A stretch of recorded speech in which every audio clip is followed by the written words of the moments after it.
Welcome to Proven and Probable. I'm your host, Maurice Jackson. Joining us today is Christopher McFadden. He is the President, CEO, and Director of NxGold, where the focus is on high-grade gold in world-class districts. Mr. McFadden, welcome to the show, sir. Thank you. Yes, thank you for having me. Mr. McFadden, for someone new to the story, who is NxGold and what is the thesis you're attempting to prove? Well, NxGold is a relatively new junior gold explorer listed on the TSX. We are looking to make significant discoveries in good mining jurisdictions of high-grade gold, large volumes of high-grade gold that we could eventually convert into mining operations to improve and increase shareholder value. Sir, let's discuss NxGold's project portfolio, beginning in Western Australia with Mount Roe. Where in Western Australia is Mount Roe located? So our project's in Western Australia in a region called the Pilbara. Now, I think probably a lot of your listeners will be aware of the Pilbara region in Western Australia. Western Australia is obviously a very large state in Australia.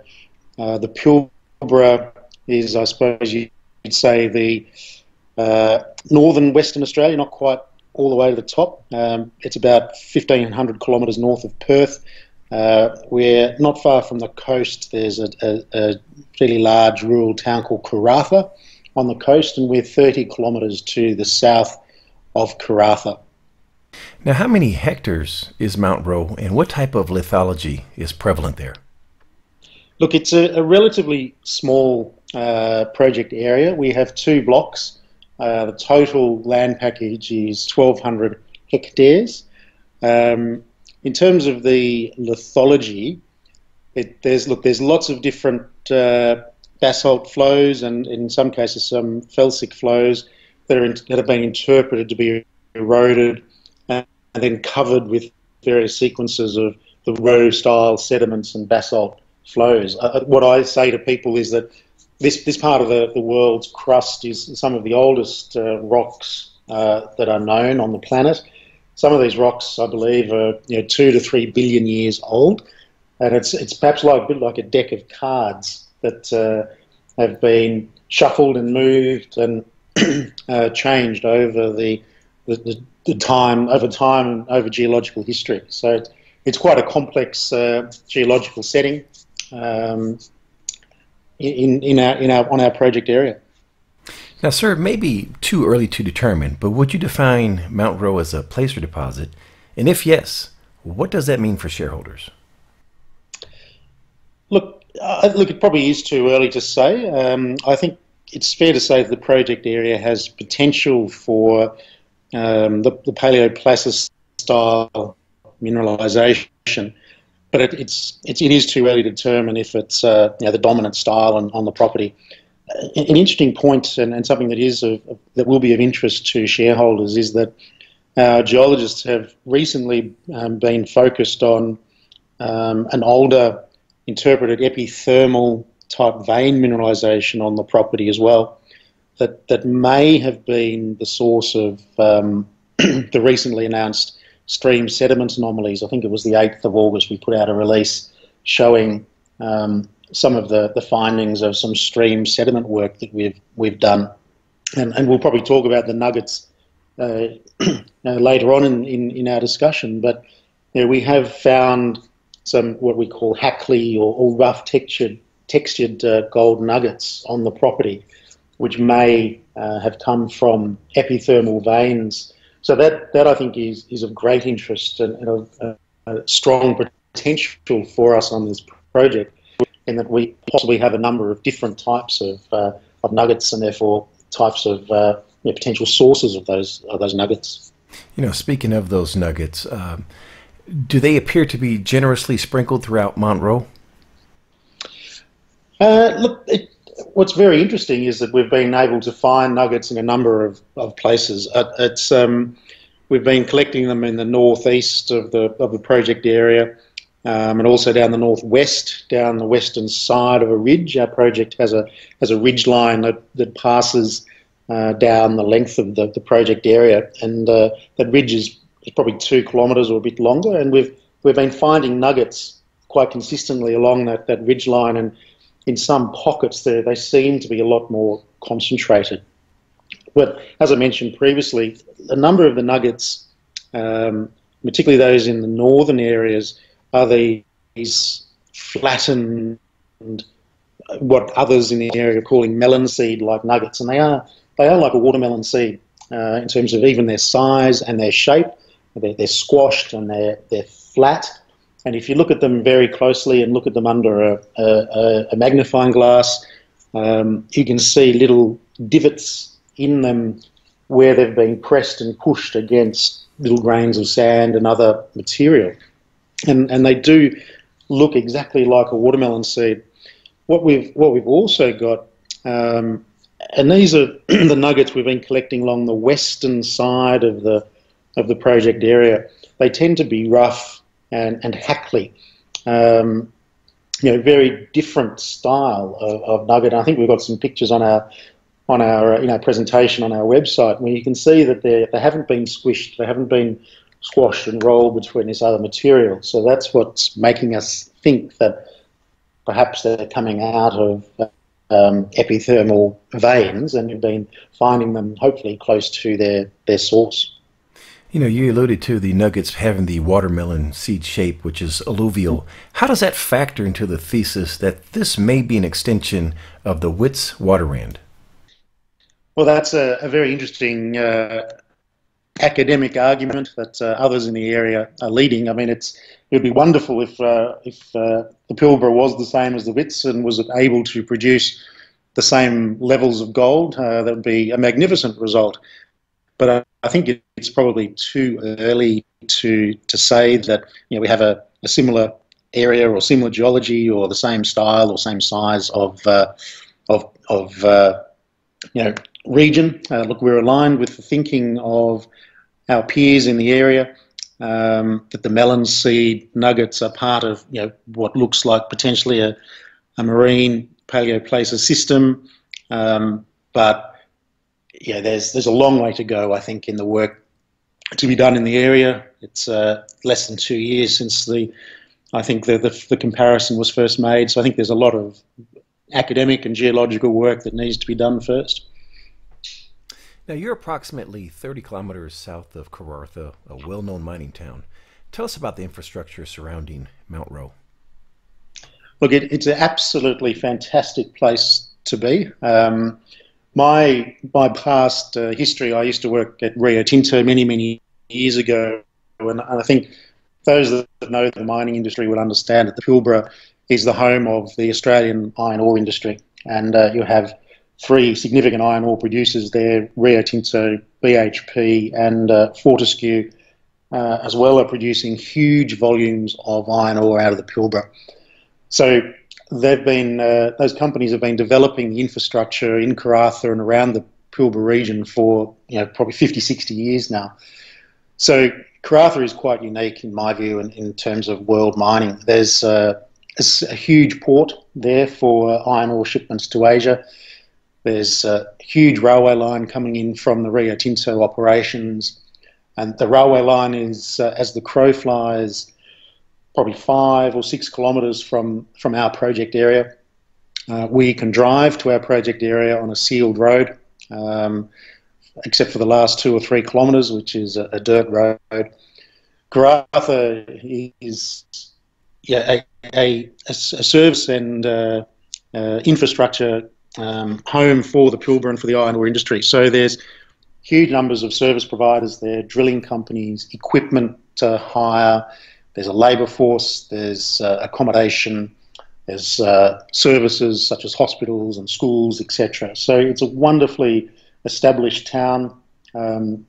For us, the beauty is that it means we can stay in Karratha. We don't need to build a camp, which saves us a lot of money. We can obtain all the services we need at very competitive rates in town because there are so many providers there. There's an airport that has numbers of direct flights to Perth every day. So as remote as Karratha and as remote as the Pilbara is, it's very well serviced. So it's a wonderful location, a wonderful place to be. One of the virtues you just alluded to is capital expenditures. They won't really be an issue here because the infrastructure is already in place. I can attest to it myself. I was there last year in Karratha. But it goes without saying here, but let's just clear the air here. How would you define the mining jurisdiction?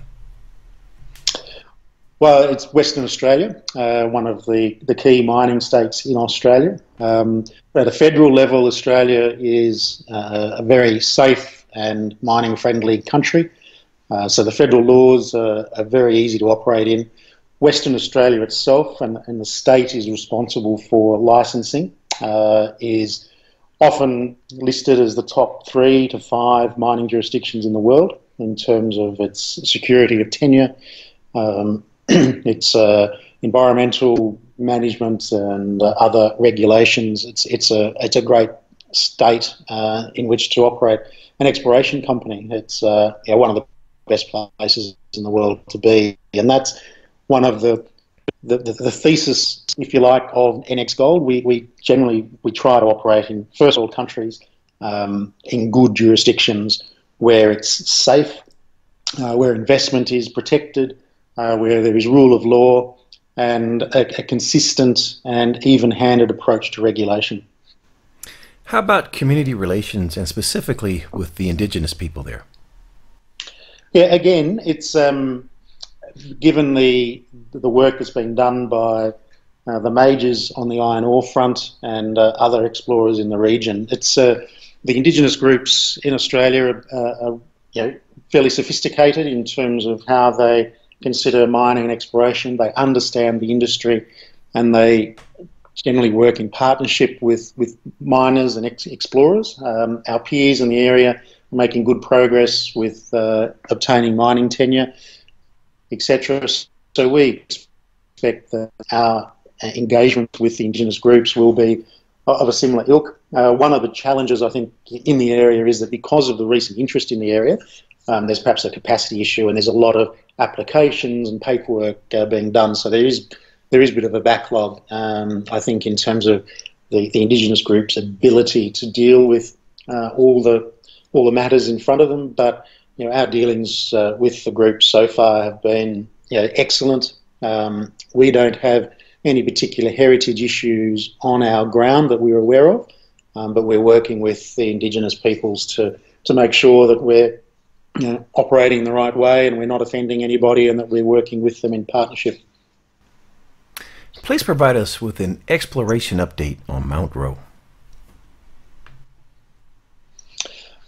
Sure. Look, we've had people in the field recently that it was announced, I think, on the 8th of August. Our approach is to, even though we've ticked the main box, we've got gold on the licenses. You can go with a metal detector and you can pick up nuggets pretty much basically off the ground. It's quite remarkable and is new in my experience. So now we're taking a step back from that. And just trying to work out where this gold comes from. So we're going back to basics. Our approach is to take a very systematic approach, follow a process of mapping, of soil sampling, sediment stream sampling. There's quite a lot of drainage in the area that we've been taking some samples from. So we announced recently that we've got over 1 kilometre of hits from some stream sediment and some panning of that visible gold in those samples. So that's all now in laboratory, getting a more detailed assessment of the material that was collected at the time. So we're hoping for results from those sampling tasks in the next few weeks. The labs are very busy at the moment, so it is taking a bit longer than we'd hoped. But once we get those results, we're in the process of doing some geophysics as well, that is being flown at I think this week. And so we'll get those results from the geophysics, we'll get the geochemistry, and then we'll work out what we're going to do next in the next phase, if you like, of the exploration on the ground. It may well involve some drilling to get a better understanding of what's going on under the ground. We may consider looking at some large bulk samples. It just depends on the results that we get from the work that we've recently done. So we'll take a very systematic approach, one step at a time, and every dollar we spend has to be justified by the results that we have. Mr. McFadden, we've covered the flagship project, Mount Roe. Let's discuss your second gold project, the Kulu. Where is Kulu located, and how many hectares is this project? So it's a fascinating case study, if you like. Kulu is the project that we basically recapitalised the company on about 18 months ago. The project is in Nunavut, in northern Canada, so you could not get a more different place than Nunavut and the Pilbara region of Western Australia. Western Australia is obviously very hot and dry. Nunavut is almost Arctic conditions where our project is located. So our geologists love going from one to the other. Temperature change can be extraordinary. The Kulu project is larger. It's about 4,000 square hectares.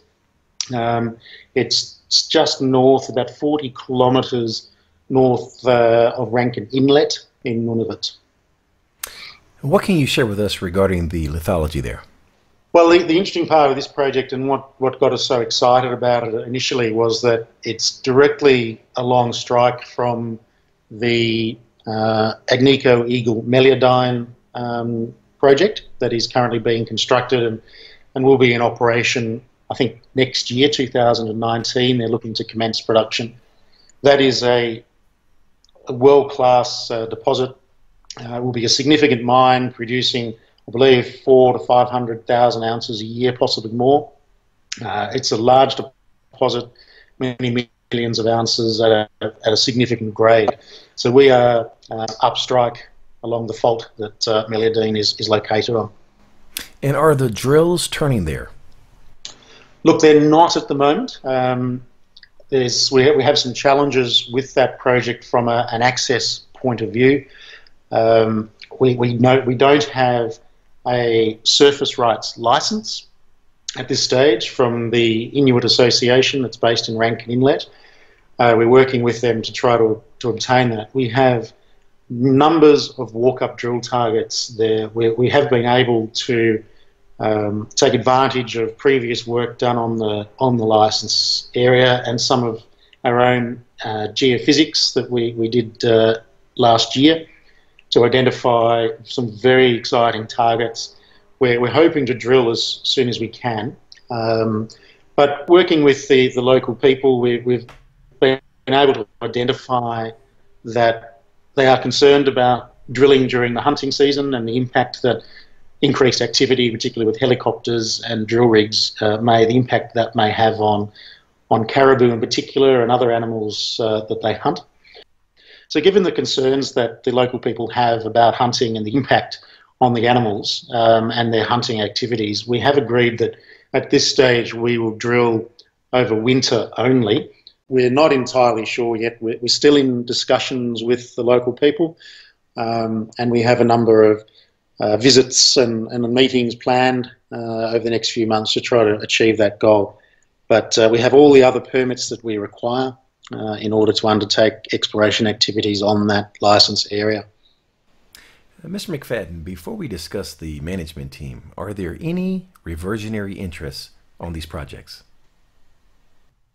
So with Mount Roe, we have an 80% interest in that project. We have a group of the vendors from whom we acquired the project have a 20% interest in that project. We are currently funding all of the exploration work ourselves, and we have an obligation to fund 100% of the work through to completion of any feasibility study that may be undertaken on that project should it get to that point. In terms of the Kulu project, we are currently earning into that project from the vendors. We have to meet certain expenditure obligations in order to earn our interest. But given the difficulties we're having with the surface licences, those spending obligations and requirements are currently on hold, pending the satisfactory conclusion of the licence situation. Now, realizing that you're an exploration company, what is management's philosophy? Are you looking to build a mine or arbitrage? Look, we're looking to build a mine. Certainly my background in the majors is that the attitude is to make a significant discovery and then progress that discovery through to development and operations. Of course, who can predict what happens along that journey? It's a long journey, so we'll just have to see what happens at the time and take all interest into consideration, and obviously the interest of shareholders. Switching gears, I learned from Rick Rule and Doug Casey that the people running the business are equally, if not more important, than the latent material in the ground. Mr. McFadden, please introduce us to your board of directors and what unique skill sets do they bring to NxGold? Certainly. Look, we have a board that has vast experience in the mining sector. Let's start with our chairman, Lee Courier. Lee is currently the CEO of NexGen Energy and was the founder of that entity. I think a lot of your listeners will be aware of NexGen Energy and the great success that company has had in the uranium space in Saskatchewan with the Arrow deposit. Worked in private equity and reviewed numerous mining opportunities in the uranium space, and prior to that he worked in a precursor to Uranium-1 and was heavily involved and was responsible for permitting one of Australia's uranium mines. So Lee has close to 20 years experience in the resources sector. He is a great leader of NexGen. Perhaps I'm a bit biased there, but I remain the chairman of NexGen, so I managed to see Lee operate on a regular basis, and he's got a great team and great leadership, and he's a very strong strategic thinker in terms of project development and community relations, etc. So Lee's a great to have on our board, and he's a great leader of our board. I'll go next to Trevor Teeley. He was an Australian, and he's based in South Australia, so he's quite close to our Mount Roe project. Trevor is our leader of our audit committee. He's a financial veteran in the resources and primary industry sector in Australia. Very detail-focused leader in the accounting sphere, and has a great business mind and great business acumen, and is a very strong director. We have Richard Patricio, who is based in Toronto. Richard's a lawyer by training, and again is a very strong strategic thinker, particularly on the legal side and awareness, and is very switched on and plugged into the Toronto market and people there. And finally, we have Carl Loftman, who is a recent addition to our board. Is based in Perth, and Carl is in the financial industry. He has over 20 years experience in capital markets in Australia and internationally, and is very well connected, and again very strong on his strategic thinking and his awareness of the market and the gold, particularly the gold industry in Australia and Western Australia in particular. Tell us about Christopher McFadden. What makes him qualified for the task at hand? Well, I've been in the mining industry for over 20 years now. I'm a lawyer by training, and I started out in Melbourne legal sector, particularly working in natural resources and energy.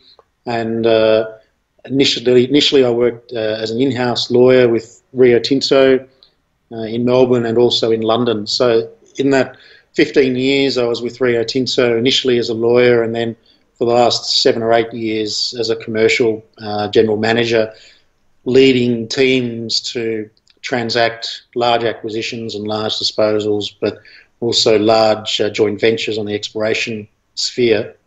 Managed to work across the globe in many commodities at various stages of exploration and development. So I would say that with my global experience and my experience negotiating joint ventures and managing exploration projects in many places with many different people, in many different cultures, and with many different challenges, because no two projects are the same. I've been able to develop a very strong skill set in mining and exploration in particular.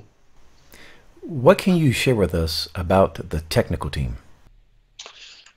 Well, we have we're only a small company. We have only one technical team on full-time staff, and that's our VPX, Darren Lindsay.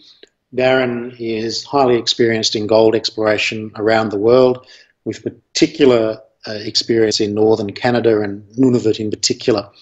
Darren has worked across all spheres of the gold sector. He's worked in majors, he's worked in juniors, and he's worked in development projects. And he's also been a CEO in a past life, so he clearly understands capital markets and what drives shareholders and what drives interest in juniors. So he's a wonderful member of our team. He's technically very experienced and highly skilled, and very methodical and a clear thinker. So he's a wonderful person to work with, and is very, very excited about our projects and working very hard to make that discovery. Let's get into some numbers here. Tell us about your share structure. Sure. Look, it's a relatively simple structure. The company was recapitalised in early 2017. It was previously a shell company. We have done 2 capital raisings since that time. So we currently have approximately 80 million shares issued and outstanding. We have quite a number of warrants. There's about 45 million warrants and about 7 million options. So fully diluted, the total is roughly 135 million on a fully diluted basis. How much cash or cash equivalents do you have? At this stage, about 5 million Canadian. We've completed a capital raising a couple of months ago, which has restocked us very nicely. So we're quite well funded at this stage. And what is your burn rate? Look, we try to run very lean. Obviously, we don't have huge full-time staff, so our burn rate, all in, including my salary, is just over $1 million a year, subject to travel requirements, and obviously with projects in different parts of the world, that can be one of our higher costs, but relatively low costs. Talk to us about the cash flow distribution. What is the ratio between cash spent and tangible assets on the balance sheet? Sure. Look, the primary focus is to put money into the ground, into exploration. So at least 70–75% of our cash is spent on exploration. How much debt do you have? We have zero debt. Who are some of your institutional investors? Look, Morris, primarily our shareholders are high net worths and individuals we know from our NextGen experience. So at this stage, we don't have any really large dominating institutional shareholders. What is the float? Look, it's relatively small because we have some very loyal and long-term shareholders, and so at this stage, I'd suggest perhaps only 20–25% of the market cap would be the float. Are there any redundant assets such as a patent mining claim? No, there is not. At this stage, we really just have the two projects. It's very clean. Are there any change of control fees? And if there are, what are the terms? No, there aren't. All right, sir, you survived the storm. Mr. McFadden, multi-layered question here. What is the next unanswered question for NxGold? When should we expect results? And what will determine success? It is a multi-layered question there. That's a challenging question. Look, we next results, hopefully in the next, as was said before, we have a systematic approach to exploration. So we're looking for results out of Mount Roe in the next couple of weeks in terms of the lab results to follow up on our last announcement. And then from there, that will determine the work that's done. And then I suspect if we're drilling or bulk sampling, there'll be results that will flow from that. In terms of success, obviously, success would be a significant discovery, but it's probably a bit early to get there.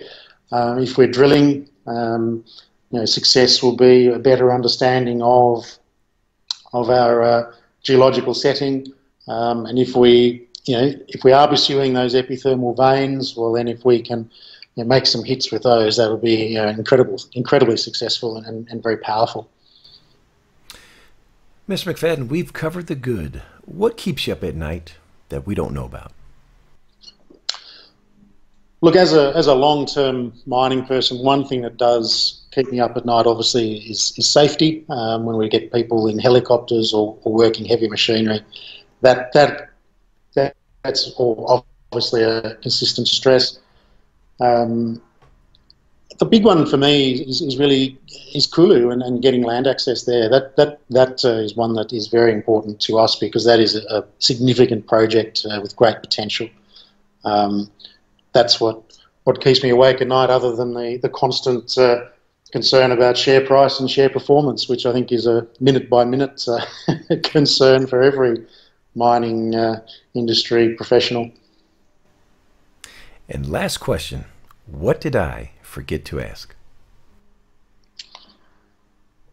Well, that was a very comprehensive interview, Morris. I'm not sure you forgot to ask anything, but one thing perhaps is just in terms of our market cap and the potential that we represent by being in the Pilbara and also being with our Kulu project. If you compare us to some of the other players in the Pilbara, I think it's arguable we are undervalued.